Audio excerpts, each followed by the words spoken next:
आज या आपण जीवनाचा केंद्रबिंदू आणि कृतज्ञता या शीर्षक उपदेशासह परमेश्वराच्या वचनाचा अभ्यास करूया.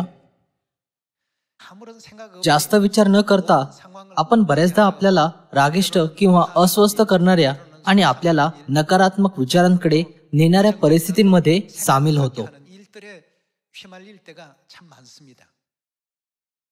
या प्रकरणाबद्दल आज परमेश्वराच्या शिकवणींपैकी मी तुमच्यासोबत हा एक संदेश सामायिक करू इच्छितो. या आपण आपले जीवन कृतज्ञतेवर केंद्रित करून जगूया. सकाळी उठल्यावर जीवनाचे केंद्र आभारावर केंद्रित करण्याचा प्रयत्न करा. मग जेव्हा सदस्य ऐकण्यास थोडे कठीण असणाऱ्या आवाजात बोलतात, तेव्हाही जर आपण आपले लक्ष आभारावर केंद्रित केले तर त्यांच्या शब्दांना कृपाळूपणे स्वीकारले जाऊ शकते.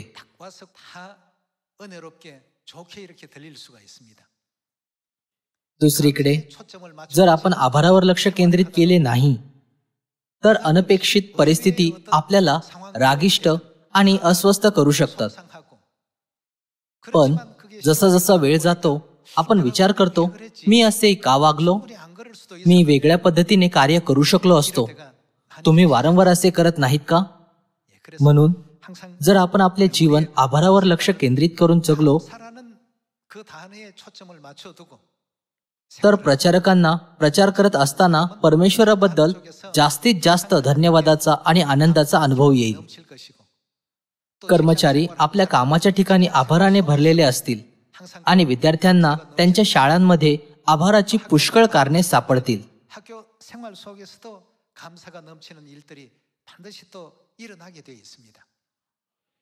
पिता आणि माताशिवाय आपल्याकडे आभार प्रकट करण्यासाठी काही असेल का?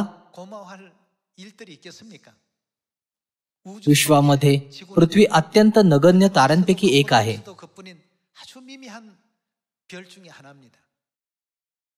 मात्र स्वर्गीय पिता आणि स्वर्गीय माता आपल्या पापांना क्षमा करण्यासाठी या जगामध्ये आले. बायबलच्या भविष्यवाण्यांनुसार परमेश्वराने स्वतःचे बलिदान करण्यास संकोच केला नाही.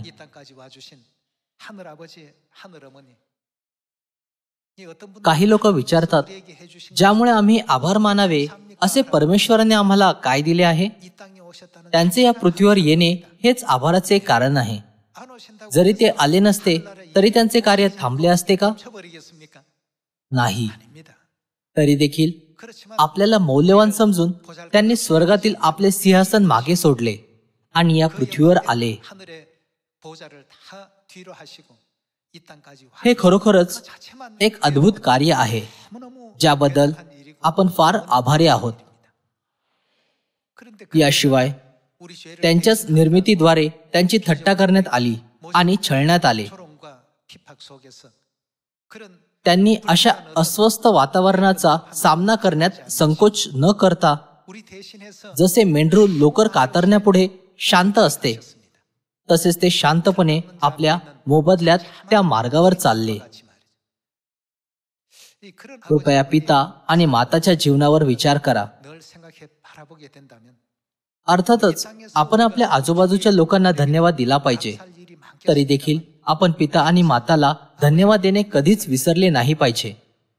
म्हणून जेव्हा कधी मी बायबल वाचतो तेव्हा मी दाविदाचा आदर करतो. अगदी छोट्याशा बाबतीतही त्याने म्हटले, निर्माणकर्त्या परमेश्वराला धन्यवाद द्या. त्याच्या सर्व कार्यांमध्ये एक गोष्ट जी आपण सर्वात जास्त पाहू शकतो ती आभार आहे. मला खरोखर हेवा वाटतो. असे यामुळे आहे कारण की दाविदाचे जीवन नेहमी आनंदी नव्हते. जसे की त्याचा विश्वासघात करण्यात आला होता म्हणून त्याला बाहेर काढण्यात आले होते आणि त्याचे जीवन धोक्यात होते. अशा दुःखातून गेल्यानंतरही एका राजाच्या रूपात शांतता आणि विसाव्याचा उपभोग घेण्यापेक्षा दाविदाने नेहमी परमेश्वराला धन्यवाद दिला. मी निर्माणकर्त्या परमेश्वराला धन्यवाद देतो. मिस्री सैन्यापासून इस्रायलची सुटका केल्याबद्दल मी परमेश्वराला धन्यवाद देतो. इस्रायलला कनानमध्ये प्रवेश करण्याची परवानगी दिल्याबद्दल मी परमेश्वराला धन्यवाद देतो. दाविदाने नेहमी परमेश्वराला धन्यवाद दिला. म्हणूनच परमेश्वराने म्हटले, दावीद माझ्या मनासारखा मनुष्य आहे. परमेश्वर त्याच्यावर प्रसन्न झाले. त्याने केल्याप्रमाणे परमेश्वराच्या हृदयाला प्रसन्न करणारे जीवन कोण जगू शकेल? दाविदाने आपल्या आयुष्याच्या प्रत्येक क्षणी परमेश्वराला धन्यवाद दिला. मी या आणि त्याबद्दल आभारी आहे. अगदी त्या क्षणी जेव्हा त्याचा मुलगा अबशलोम याच्या विश्वासघातामुळे त्याचा जीव धोक्यात होता, तेव्हा देखील त्याने परमेश्वराला धन्यवाद देऊन असे म्हटले, परमेश्वर माझा मेंढपाळ आहे, मला काही उणे पडणार नाही. अर्थातच असे यामुळे होते कारण की आभार मानण्यासाठी परमेश्वराने त्याचे विश्वासाचे डोळे उघडले. पण तरी देखील संपूर्ण बायबलमध्ये दाविदासारखा धन्यवाद देणारा शोधणे कठीण आहे.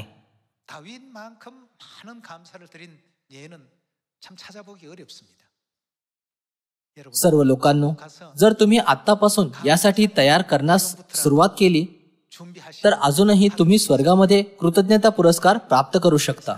म्हणून या आपण नेहमी परमेश्वराला धन्यवाद देऊया. जेव्हा आपण पुष्कळ धन्यवाद देतो तेव्हा सर्व काही व्यवस्थित दिसते. विश्वासाचे डोळे काय पाहतात? ते मार्ग पाहत नाहीत का? पण कुरकुर, शंका किंवा संकोच करणाऱ्या डोळ्यांबद्दल काय? ते फक्त अडथळे पाहू शकतात. पण विश्वासाच्या दृष्टीच्या माध्यमातून ते आता अडथळे नसून मार्ग बनले जातात. दृष्टिकोन पूर्णपणे बदलून जातो. दरवर्षी जेव्हा स्वर्गीय कुटुंबातील सदस्य यरुशलेम माताकडे परत येतात तेव्हा प्रत्येक जण सर्व प्रकारच्या अडचणींतून जातो. पण ते सुरक्षितपणे सियोनमध्ये पोहोचले आणि पिता आणि माताद्वारे मिठीत घेतले गेले. ही वस्तुस्थिती मला कृतज्ञतेने भरून टाकते. मला आशा आहे की आपल्या सियोन कुटुंबातील सर्व सदस्य खूप जास्त आशीर्वाद प्राप्त करतील, म्हणजे आपण पिता आणि माताचा हात पकडून एकत्र स्वर्गामध्ये प्रवेश करू शकू. एक आई आणि तिची लहान मुलगी एका फळाच्या दुकानात गेल्या आणि फळं विकत घेतले. फळांच्या दुकानाच्या मालकाने मुलीला एक सफरचंद भेट म्हणून दिले.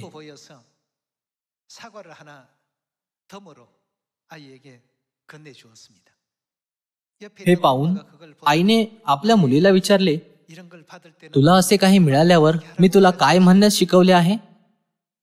काही क्षण विचार केल्यानंतर मुलीने म्हटले, मॅडम कृपया माझ्यासाठी हे सोलून द्या. सर्व लोकांनो, ही एक खरी गोष्ट आहे. या परिस्थितीमध्ये आपण काय केले पाहिजे? आईला वाटत होते की तिच्या मुलीने धन्यवाद म्हणावे, पण मुलीला तिची शिकवण समजली नाही. तिने त्याऐवजी ते सोलण्यास सांगितले. आपण अशा काळात जगत आहोत जेव्हा कृतज्ञता नाहीशी झाली आहे. स्वर्गामध्ये अशा टोपल्या आहेत ज्यामध्ये परमेश्वराकडे केलेल्या आपल्या प्रार्थनांना ठेवतात. कृपया लक्षात ठेवा की ही बायबलमधील कथा नसून एक दंतकथा आहे. आणि असे विचारू नका, स्वर्गात खरोखर अशी टोपली आहे का? एक आभाराची टोपली आहे आणि दुसरी इच्छांची टोपली आहे.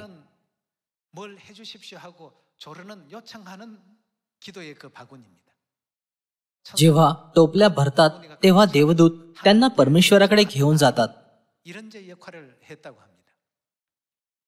इच्छांची टोपली नेहमी काठोकाठ भरलेली असते आणि ती वारंवार परमेश्वराकडे नेली जाते.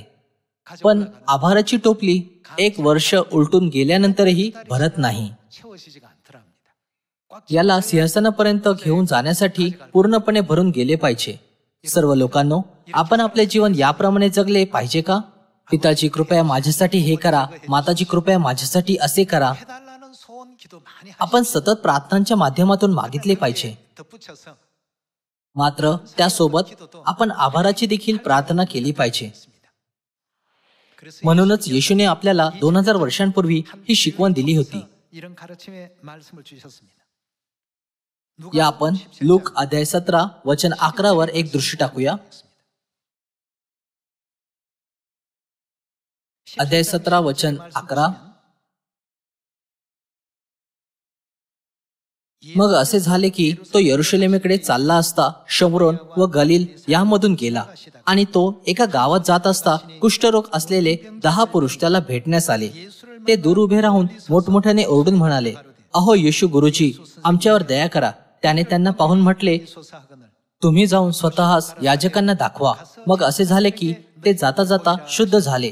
त्यांच्यातील एक जण, आपण बरे झालो आहोत असे पाहून मोठ्याने देवाचा महिमा वर्णत परत आला, आणि येशूचे आभार मानून त्याच्या चरणांवर पालथा पडला. त्याने येशूबद्दल कृतज्ञता व्यक्त केली. हा तर शमरोनी होता. तेव्हा येशूने म्हटले, 10चे 10 शुद्ध झाले होते ना? मग 9 जण कुठे आहेत? या परक्या वाचून देवाचा गौरव करण्यास परत आलेले असे कोणी आढळले नाहीत का? तेव्हा त्याने म्हटले, उठून जा, तुझ्या विश्वासाने तुला बरे केले आहे.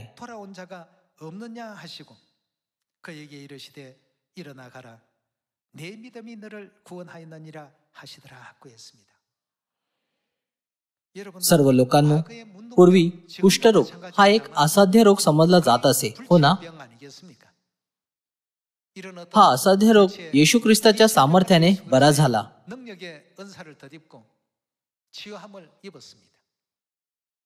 त्यांनी किती आभारी असले पाहिजे होते?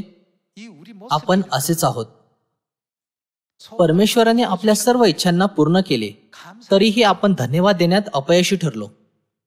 कृपया माझ्यासाठी याला सोलून द्या असे म्हणणाऱ्या मुलीप्रमाणे आपण निरर्थक विनंत्या करतो, आणि आभार कसे मानावे हे आपल्याला माहीत नाही. जरी तो क्षण आभार मानण्यासारखा असला,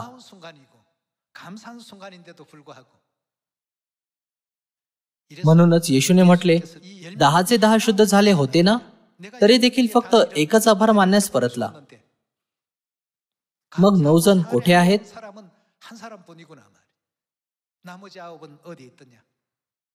जेव्हा कधी मी या वचनाला वाचतो तेव्हा मी स्वतःवर विचार करू लागतो. जेव्हा आपण प्रार्थनेच्या माध्यमातून परमेश्वराला विचारतो तेव्हा परमेश्वर आपल्याला विपुल प्रमाणात उत्तर देतात. मुलीला सफरचंद मिळाल्याप्रमाणे जेव्हा आपण काही प्राप्त करतो, ते बोलण्यासारखी सर्वात चांगली गोष्ट काय आहे? आपण म्हटले पाहिजे, धन्यवाद. आपण त्या मुलीप्रमाणे अयोग्य मागणी नाही केली पाहिजे, आणि याप्रमाणे जास्त ओझे नाही टाकले पाहिजे. त्याऐवजी आपण म्हटले पाहिजे, पिता आणि माता धन्यवाद. मी एक छोटीशी विनंती केली होती, पण तुम्ही मला फार काही चांगले दिले. तुमचे आभार. मी तुमच्या कृपेला कधी विसरणार नाही. आपण याला आपल्या हृदयावर बिंबवले पाहिजे. तरी पण आपण याला कमी समजतो आणि आभार व्यक्त करण्यात अपयशी ठरतो. आजचा दिवस चांगला गेला, 1 महिना कोणत्याही अडचणीशिवाय गेला, आणि 1 वर्ष कोणत्याही अपघाताशिवाय गेले असा विचार करण्याऐवजी कृपया लक्षात ठेवा की परमेश्वर पूर्ण वर्षभर तुमच्या सोबत राहिले. त्यांनी तुम्हाला धोक्यापासून दूर ठेवले आणि वाईट परिस्थितींपासून वाचवले.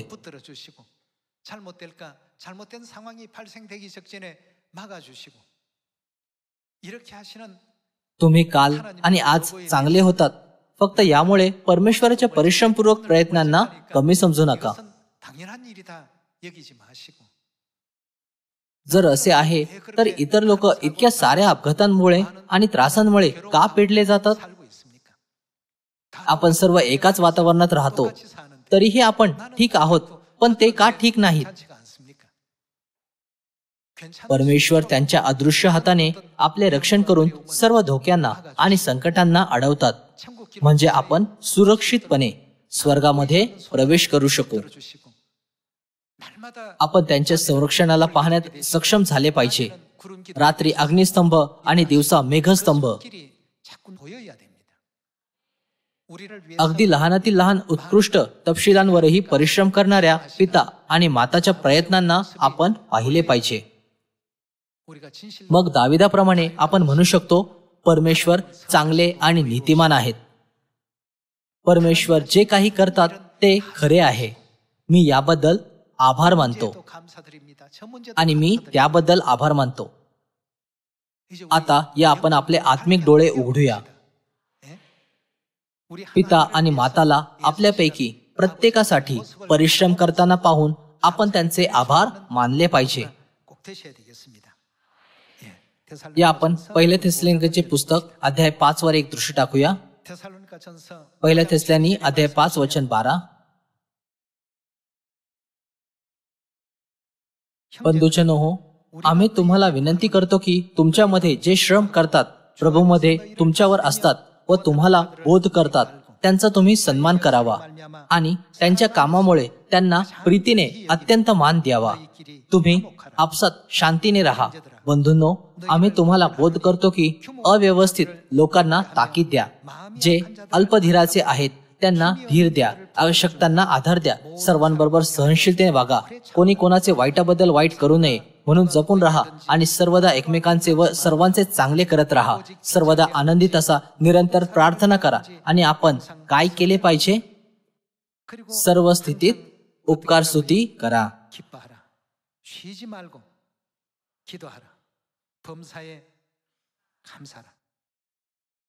सर्व स्थितीत याचा अर्थ जरी काही झाले तरी धन्यवाद देणे असा आहे. याचा अर्थ असा होत नाही का की जरी आपण अडचणीत असलो किंवा आपल्या इच्छा पूर्ण झाल्या तरी आपण धन्यवाद दिला पाहिजे? सरळ शब्दांमध्ये म्हटले तर जरी तुम्ही कोणत्याही परिस्थितीत असाल तरी धन्यवाद द्या. कारण तुमच्याविषयी ख्रिस्त येशूमध्ये ही कोणाची इच्छा आहे? देवाची इच्छा हीच आहे. जेव्हा परमेश्वर आपल्याला कष्ट देतात तेव्हा हे आपल्या मानसिक स्नायूंना बळकट करण्यासाठी प्रशिक्षण देणे आहे. अशा प्रकारच्या प्रशिक्षणानंतर आपले मानसिक स्नायू फार बळकट होतात. सर्व लोकांनो, तुमच्यापैकी अनेकांना पावसाळा आवडत नसेल. जेव्हा पाऊस पडतो तेव्हा हे कार्य करण्यासाठी गैरसोयीचे असते आणि आपल्या मनस्थितीवर देखील परिणाम होतो. काही लोकांना वाटते की हवामान नेहमी उन्हाचे असावे. मात्र अशा व्यक्तीला वाळवंटात राहावे लागेल. जर अजिबात पाऊस पडला नाही तर जमिनीचे काय होते?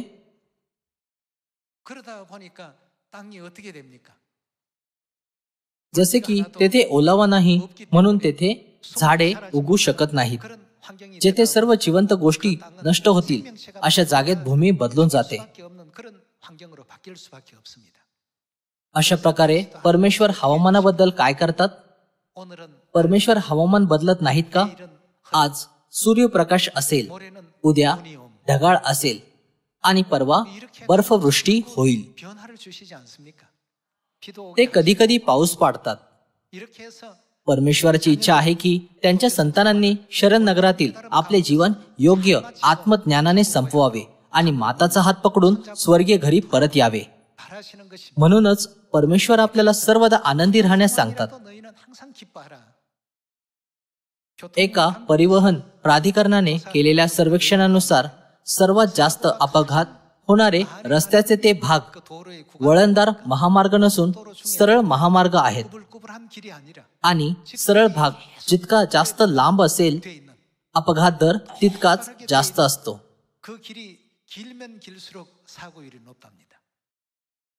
परिणाम आपल्या अपेक्षांच्या विरुद्ध आहे.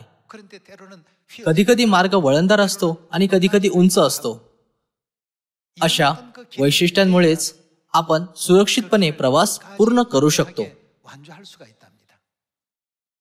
सर्व लोकांनो, परमेश्वर आपल्यावर किती प्रेम करतात? ते आपल्यावर इतके प्रेम करतात की ते या पृथ्वीवर आले आणि आपल्यासाठी वधस्तंभावर खिळले गेले. जेव्हा असे प्रेमळ परमेश्वर आपल्याला एक छोटीशी अडचण देतात तेव्हा ते खरोखर एखादे अडखळण नाही. याला आपल्या मानसिक स्नायूंना बळकट करण्याचा क्षण समजून दाविदाने केल्याप्रमाणे आपण नेहमी परमेश्वराला धन्यवाद दिला पाहिजे.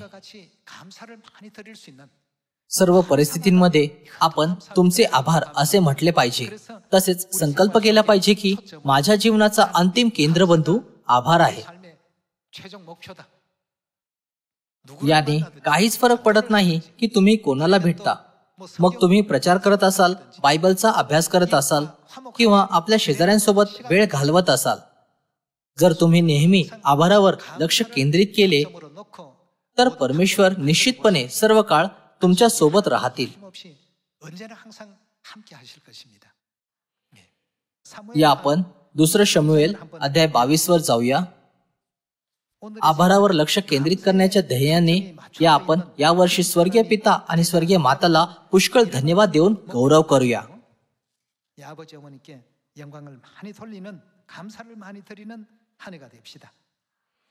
या आपण 2 शमूएल अध्याय 22 वचन 47 वर एक दृष्टी टाकूया. अध्याय 22 वचन 47.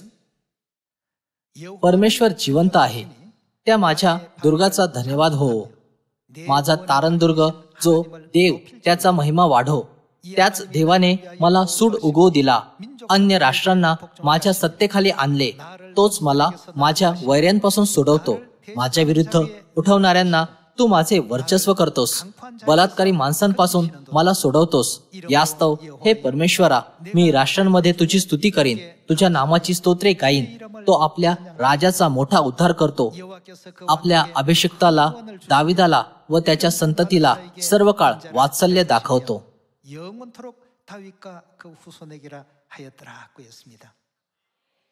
दाविदाला परमेश्वराची जाणीव होती आणि त्याला चांगली आत्मिक जाणीव होती. त्याला जाणवले, या सर्व गोष्टी माझ्या भल्यासाठी आहेत. परमेश्वर आपल्या निवडलेल्या लोकांसाठी विविध मार्गांनी कठोर परिश्रम करतात.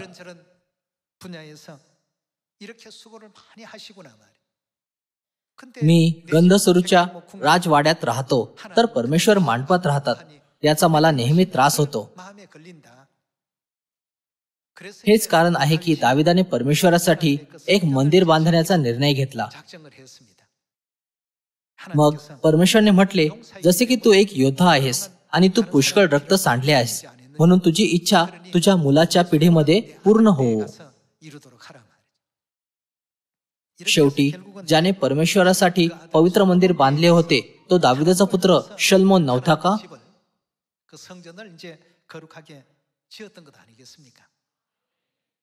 दावीद खूप सावध होता. त्याने विचार केला, मी कोणत्या गोष्टींबद्दल आभारी असू शकतो? आज जागे होऊन श्वास घेण्यात सक्षम असण्याबद्दल देखील आपण काय केले पाहिजे? आपण आभारी असले पाहिजे. असे लोक आहेत जे झोपेतच मरून जातात. याशिवाय परमेश्वराने आपल्याला जगण्याची आणि सुवार्तेमध्ये भाग घेण्याची परवानगी दिली नाही का? जर तुम्ही नीट विचार केला तर आपण दाविदाप्रमाणेच सर्व काही आभाराने समाप्त करू शकतो. या आपण पहिला इतिहास अध्याय 29 वचन 10 पाहूया. दाविदाने सर्व मंडळी देखत परमेश्वराचा धन्यवाद केला. तो म्हणाला, हे परमेश्वरा, आमचा पिता इस्रायल याच्या देवा, तू सदा सर्व काळ धन्य आहेस. हे परमेश्वरा, महिमा, पराक्रम, शोभा, विजय व वैभव ही तुझीच. आकाशात व पृथ्वीवर जे काही आहे ते सर्व तुझेच. हे परमेश्वरा, राज्यही तुझेच. तू सर्वांहून श्रेष्ठ व उन्नत आहेस. धन व मान तुझ्यापासूनच प्राप्त होतात व तू सर्वांवर प्रभुत्व करतोस. सामर्थ्य व पराक्रम तुझ्याच हाती आहेत. लोकांना थोर करणे व सर्वांना सामर्थ्य देणे हे तुझ्याच हाती आहे. तर आता आमच्या देवा,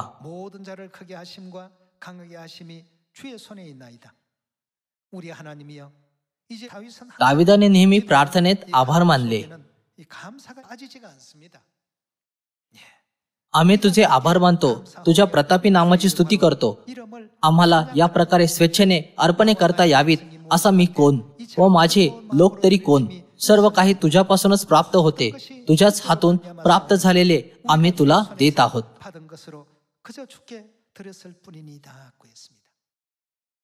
जसे की स्वर्ग आणि पृथ्वीवरील सर्व काही परमेश्वराचे आहे, म्हणून त्याने म्हटले, तुमच्याच हातून प्राप्त झालेले आम्ही तुम्हाला दिले आहे. हे महान कसे समजले जाऊ शकते? परमेश्वराने आमच्यावर केलेल्या कृपेच्या तुलनेत आमचा आभार फार कमी आहे. 하나님께서 우리에게 베풀어 주신 이 은혜에 비한다면 우리의 감사는 너무나도 부족합니다. या आपण स्तोत्र संहिता अध्याय 50 वर जाऊया. 시편 या आपण स्तोत्र संहिता अध्याय 50 वचन 22 वर एक दृष्टी टाकूया. 함께 보겠습니다. अहो देवाला विसरणाऱ्यांनो, याचा विचार करा, नाहीतर मी तुम्हाला फाडून टाकीन. तेव्हा तुम्हाला कोणी सोडवणारा सापडणार नाही. जो आभाररूपी यज्ञ करतो तो ते काय करतात? माझा गौरव करतो. आणि जो सरळ मार्गाने चालतो त्याला मी देवाने सिद्ध केलेले तारण प्राप्त करून देईन. 내가 하나님의 구원을 보이리라고 했습니다. 자, 이 NLT बायबल मध्ये लिहिले आहे, 이렇게 기록되어 पण उपकार मानणे हा माझा 마음을 제물로 खरोखर सन्मान करणारा यज्ञ आहे. 나를 높이 जर तुम्ही माझ्या मार्गावर राहिलात 올바르게 तर मी 사는 तुम्हाला देवाचे तारण प्रकट करीन. 구원을 보여주리라. तसेच ERV बायबल मध्ये लिहिले आहे, जो कोणी उपकार अर्पण करतो तो माझा सन्मान करतो. 돌리는 것이다고 이렇게 말씀을 또 주셨습니다. 이런 जेव्हा आपण बायबलच्या या शिकवणींबद्दल विचार करतो 통해서 바라보는 तेव्हा आपण यावर विचार केला पाहिजे. 불평이나 कुरकुर करणे आणि तक्रार करणे हे धन्यवाद देण्याच्या विरुद्ध नाही का? 우리의 आणि ते आपले जीवन स्वर्गापासून दूर आणि एका वळणदार मार्गावर घेऊन जात नाहीत का? 한번 또 생각해 볼 필요가 있겠습니다. 네. 초대교회 성 प्रथमच्या संतांनी खूप छळ आणि अडचणींचा सामना केला, 과 고난을 받았습니다. 그들은 मात्र त्यांनी त्याला दुःख किंवा त्रासाच्या रूपात मानले नसून आभाराच्या रूपात पाहिले. 했습니다. 감사로 얘기했습니다. 그러니 로마의 그 원형극장에서 अगदी सिंहांचे भक्ष्य बनून हुतात्मा होण्याच्या क्षणापर्यंत त्यांचे चेहरे स्वर्गाच्या राज्यासाठी आनंदाने आणि आशाने भरलेले होते. 채워져 있는 정말 환희에 들떠 있는 그러한 모습 असे म्हटले जाते की परमेश्वराद्वारे त्यांना दिलेल्या जीवनावर ते आनंदाने विचार करत होते. हो ना? 하지 않습니까? लोक एका लाभाच्या वातावरणासाठी परमेश्वराला धन्यवाद देतात, पण जर एक कठीण परिस्थिती देण्यात आली तर असे करण्यास कोण सक्षम असेल? 가끔은 काही लोक असा प्रश्न करतात, पण आव्हानात्मक परिस्थितींमध्ये देखील परमेश्वर काय म्हणतात की आपण काय केले पाहिजे? ते आपल्याला धन्यवाद देण्यास सांगतात. 그저 जोपर्यंत आपण स्वर्गामध्ये प्रवेश करत नाही तोपर्यंत आपण नवीन करारामध्ये आहोत. 아버지 어머니를 알았다는 तसेच आपण पिता आणि माताला ओळखतो आणि आपण सियोनमध्ये राहतो याबद्दल विचार करा. याशिवाय तारणाचे अभिवचन आणि स्वर्गातील राजकीय याजकांबद्दल विचार करा. आपण याबद्दल आभारी असले पाहिजे. 항상 우리가 आपण कधीही मूर्ख व्यक्ती बनले नाही पाहिजे जे आजच्या छोट्या छोट्या गोष्टींमध्ये गुंतून स्वर्गाचे वैभव गमावतात. 이 큰 영광을 잃어버리는 어리석은 자들은 절대 되면 안 되겠습니다. 이렇게 असे लिहिले आहे की जे लोक धन्यवादाचे अर्पण देतात ते परमेश्वराचे गौरव करतात. 그렇게 मग आपण समजू शकतो की जे धन्यवाद देत नसून तक्रार करतात 원망하는 ते परमेश्वराचे गौरव करू शकत नाहीत. 못합니다. 그래서 अशा प्रकारे पहिले करंती अध्याय 10 नुसार रानात कोणाचा नाश झाला होता? 어떤 자들이 다 멸망했다고 했죠? ज्यांनी कुरकुर केली त्यांचा नाश झाला होता. 원망만 하고 끝나는 것이 कुरकुर करणे फक्त सुरुवात आहे. 원망을 जसे जशी त्यांनी कुरकुर केली तसे तसे त्यांचे स्नायू आणखी खराब होऊ लागले. त्यामुळे हे अवज्ञेचे कारण झाले. त्यांनी परमेश्वराच्या आज्ञेबद्दल कुरकुर केली कारण की त्यांना ती आज्ञा अप्रिय वाटली. अशा प्रकारे कुरकुर केल्याने अवज्ञा झाली. म्हणून परमेश्वरने म्हटले, मी शपथपूर्वक सांगतो की हे लोक माझ्या राज्यात प्रवेश करणार नाहीत. 천국에 결단코 들어오지 못하리라 परमेश्वराने शपथ घेतली. 하셨습니다. 하나님 जेव्हा परमेश्वर शपथ घेतात तेव्हा ती परत घेतली जाऊ शकत नाही. 이미 맹세까지 하신 일은 말이죠. 그 불순종이 अवज्ञेचे मूळ कुरकुर करण्यात आहे 원망이 그 밑바닥에 आणि कुरकुर करणे हे एका धन्यवाद न देणाऱ्या हृदयातून उत्पन्न होते. 사지 못한 마음에서 항상 그 자라나게 된다는 것. 이 점을 आपण हे लक्षात ठेवले पाहिजे, म्हणजे आपण सियोनमध्ये हर्षाने आणि आनंदाने भरून जाऊ शकू. 사모함이 넘쳐날 수 있는 우리가 되어야 되겠습니다. 네, 오늘의 सर्व लोकांनो, कृपया आज स्वतःवर चिंतन करा 아버지 어머니 आणि तसेच मागील वर्ष आणि अगदी आपल्या संपूर्ण जीवनावर देखील चिंतन करा. अगदी ज्या क्षणापासून देखील चिंतन करा जेव्हा तुम्हाला स्वर्गातून काढण्यात आले होते. 갸알같이 कृपया पिता आणि माताच्या कृपेच्या प्रत्येक छोट्या छोट्या गोष्टींचा विचार करा. 그리고 मग जर तुम्ही असे बोलून झोपण्यास जाता की आज देखील धन्यवाद, तर तुम्हाला चांगली स्वप्ने पडतील. 더 परमेश्वर तुम्हाला विपुल प्रमाणात आनंद देतील आणि तुमचा विश्वास वाढवतील. 믿음도 더 덤으로 얹어 주시고. 그렇게 해서 म्हणून या पृथ्वीवर फक्त पिता आणि माता सोबत राहिल्याने आपल्याला आणखी कशाचाही मोह होत नाही. 없습니다. एक सुंदर वाडा आणि एक सुंदर गाडी यासारखी गोष्टी क्षणिक आहेत. 그런 것다 순식간입니다. स्वर्गातील गोष्टी सार्वकालिक नाहीत का? 조금 फक्त थोड्या काळासाठी अशा जीवनाचा उपभोग घेण्याकरता आपण सर्व काळचा त्याग केला पाहिजे का? 영원한 것을 항상 취할 आपण ते शोधले पाहिजे जे अनंत आहे. 첫째는 सर्वात प्रथम आणि सर्वात महत्वाचे, आपल्यासाठी या पृथ्वीवर आल्याबद्दल आणि आपल्याला वाचवल्याबद्दल आपण पिता आणि माताबद्दलचा आपला आभार व्यक्त केला पाहिजे. 너무 감사합니다. 그리고 तसेच आपण आपल्या प्रिय सियोन कुटुंबातील सदस्यांबद्दल सुवार्तेमध्ये आपली भूमिका साकारल्याबद्दल आभारी असले पाहिजे. 사랑하는 우리 시원의 가족 여러분들에게도 너무너무 감사합니다. 예. 또 याशिवाय आभार व्यक्त करण्यासाठी आपले कुटुंब, नातेवाईक, परिचित 가족분들이나 किंवा मित्रांना फोन करण्यास विसरू नका. 친구나 잊지 마시고 जे सतत आभार व्यक्त करतात ते नक्कीच आशीर्वादित होतील. 하나님께 틀림없이 복 받습니다. 예. जसे की तारणाचा उगम असणाऱ्या पिता आणि माताच्या शिकवणी आभारावर भर देतात. म्हणून या आपण त्यांच्या शिकवणींचा सराव करूया, म्हणजे आपले ओठ कधीच आभार मानणे थांबवणार नाही. 모든 입술들이 되기를 याद्वारे मी उपदेशाला समाप्त करू इच्छितो. तुमचे खूप खूप आभार.